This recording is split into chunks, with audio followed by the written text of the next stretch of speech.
नमस्कार, जोहार। मेरा नाम चित्तरंजन कुमार है और आप देख रहे हैं द भारत। देखिए, आज झारखंड ग्रामीण विकास विभाग के तरफ से प्रखंड विकास पदाधिकारियों को वाहन दिया गया।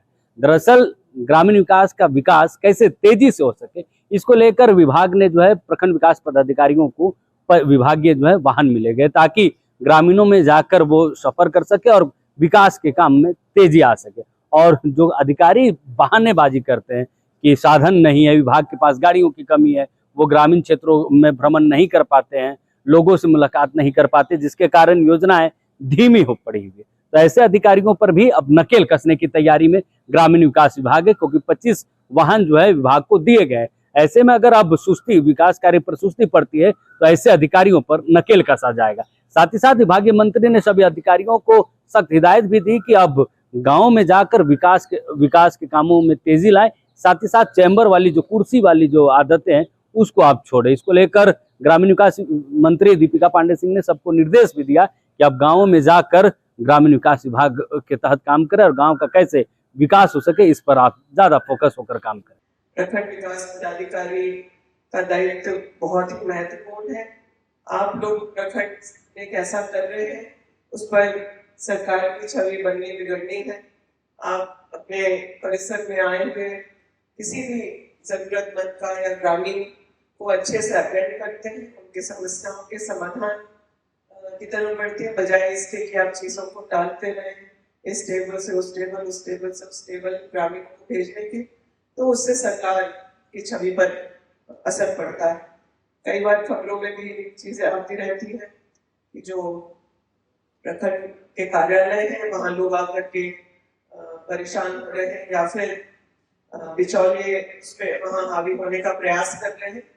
मुझे पूरा भरोसा है कि अब जो टीम है वो इस बात का विशेष ध्यान रखती है कि जिस प्रकार से सरकार संवेदनशील है, माननीय मुख्यमंत्री जी आम जनों के जरूरतों के लिए संवेदनशील है, उसी प्रकार से आप लोग भी काम करेंगे।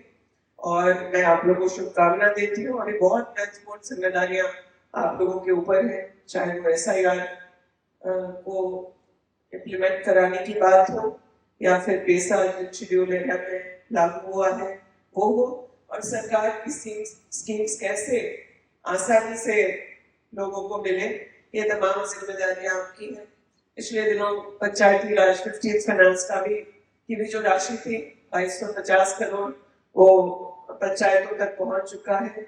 उसका 100% यूटिलाइजेशन करके आप लोग कितना जल्दी सुनिश्चित करेंगे, इस पर हम लोगों के आने वाले समय में क्लेम्स बेटर होगी। सोलवेंट विद की तैयारी हो रही है।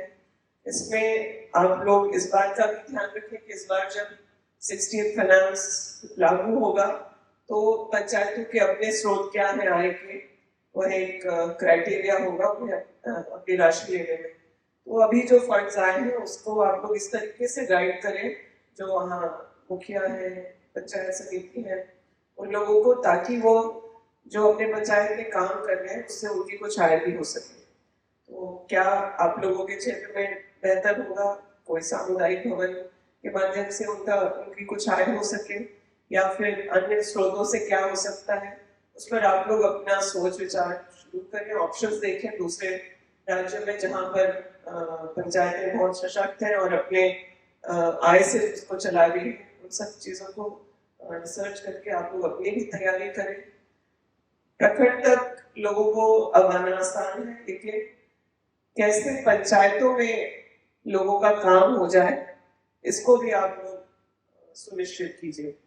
राज्य सरकार ने डिजिटल पंचायत को लेकर के सभी तरह से पंचायतों को इक्विप करने का काम किया है। वहाँ सहायक भी है, पंचायत के भवन हो चाहे ब्लॉक के भवन हो या ब्लॉक में आप लोगों का आवासीय परिसर है, वो सब कुछ अब अप टू डेट माना जा सकता है। कोई 100% में 99% अप टू डेट।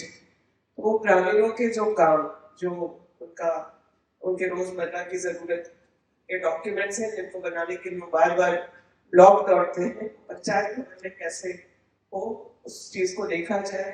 पंचायत सचिव की जो कमी है वो सरकार के संज्ञान में, उन लोगों की भी नियुक्ति हम लोग जल्द से जल्द सुनिश्चित करेंगे, ताकि आप लोगों को जितने नेसेसरी हैंड्स हैं वो सुनिश्चित हो। आप लोगों से सिर्फ यही एक उम्मीद है कि आप लोग सरकार की आइडियोलॉजी के हिसाब से ग्रामीणों के साथ संवेदनशीलता से मिलजुल करके काम करें और टाल मटोल वाला रवैया ना रहे, बल्कि उनका समाधान उनको कैसे ऑन द स्पॉट और परिवार के सदस्य मानते हुए आप लोगों को करें। सरकार और विभाग आपसे यही उम्मीद करते हैं।